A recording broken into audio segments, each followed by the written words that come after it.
9:56 a.m. at ETBEREA, Ohio. The Cleveland Browns have big expectations for Myles Garrett, which is just fine with the number 1 pick of the 2017 draft. Garrett has big expectations for himself. Our best 3 trade offers for Earl Thomas, who wins Aaron Rodgers' backup battle. Jermaine Kearse tees it up with Jordan Spieth. Larry Fitzgerald now teammates with mentee.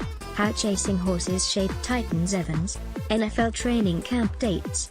Locations 10 times better than 2017, 15 times better, Garrett said with a smile at the team's golf outing about how much he can improve. For the record, he was joking about the degree, but Garrett wasn't joking about expecting a better season. To do that, though, he has to meet the key goal he set for himself after his rookie season: stay healthy. The best quality is availability, Garrett said during minicamp. I have to be present.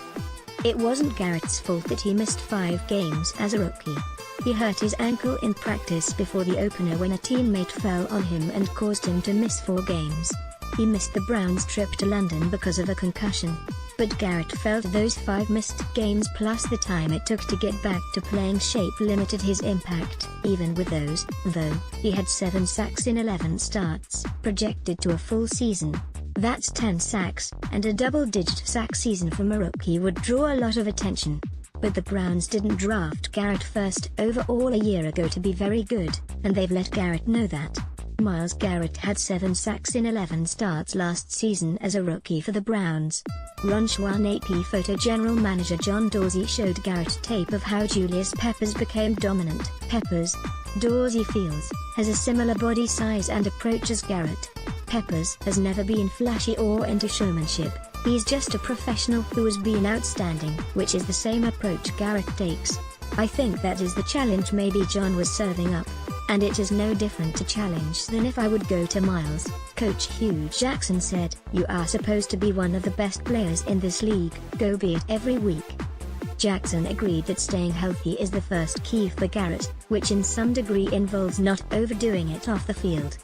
He is one of the few guys that I have had to coach that I know I am going to have to keep my hand on to hold back, defensive coordinator Greg Williams said. One of the things with him is his overworking. He works so hard because he does not want to be good. He wants to be great. Sometimes he can be his own worst enemy in that respect because he works so hard physically that he has to do a good job with recovery also. The next thing is this, and he knows, if he stays healthy, watch out.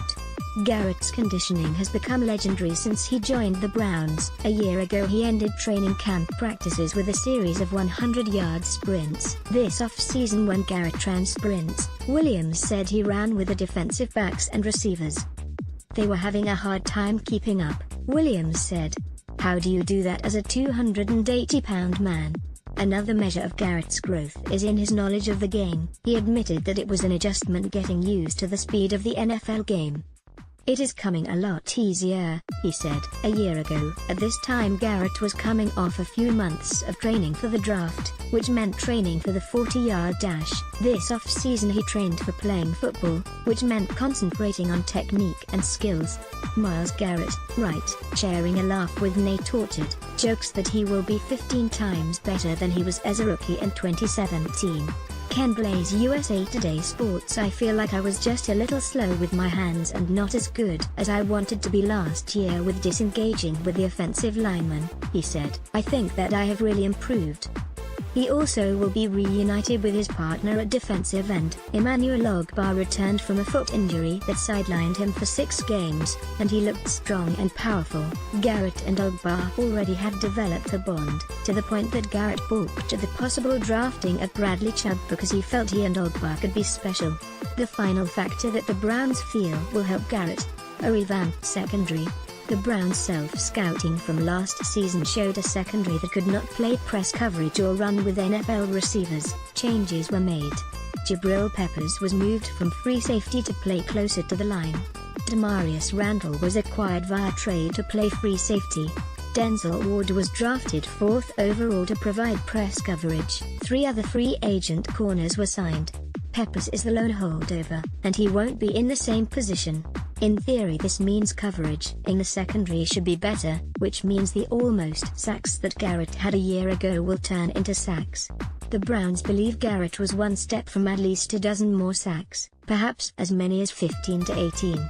Allow the quarterback to hold the ball longer than 2.13 seconds. Now watch, Williams said, evidently referring to how quickly opposing quarterbacks got rid of the ball in 2017. If that was the Browns' number, it's shocking. NextGenStats.com tracks the time individual quarterbacks take to throw. None of the 42 quarterbacks it ranked were faster than 2.42 seconds. ESPN Stats and Information also keeps track of the time it takes quarterbacks to throw against defensive teams. Quarterbacks on teams playing the Browns got rid of the ball in 2.36 seconds, second fastest in the league. According to ESPN Stats, the NFL average, 2.54. Gauging this stat could be subjective, though. One site's measurements could differ from another's, which could differ from a team's. Suffice it to say that all the stats reflect opposing receivers getting open without much initial opposition, which limits the time the pass rush can get to the quarterback. If the secondary can maintain coverage another second or two, the pass rush becomes that more effective. But Garrett's rookie season was not bad by any means, and by some measures, it was excellent. Pro Football Focus actually called him dominant when he was on the field. Among the PFF numbers: 37 pressures in 300 passing snaps, a sack or hit on 48.6% of his pressures, tied for fourth highest among edge defenders, 250 snap minimum, an overall grade of 88.4, 11th among edge defenders, multiple pressures in every game he played, with at least 3 pressures in 9 games and 1 quarterback knockdown in all but 1 game, called Garrett the best rookie edge defender in the league in 2017 by a healthy margin, and the highest graded edge defender overall in the AFC North. It's not unreasonable to ask, if Garrett did that as a rookie, if he could hit the quarterback on just about 50% of his pass rushes when he had injury issues, what might he be able to do in his second season, healthier, with a better knowledge of the game, and with more help?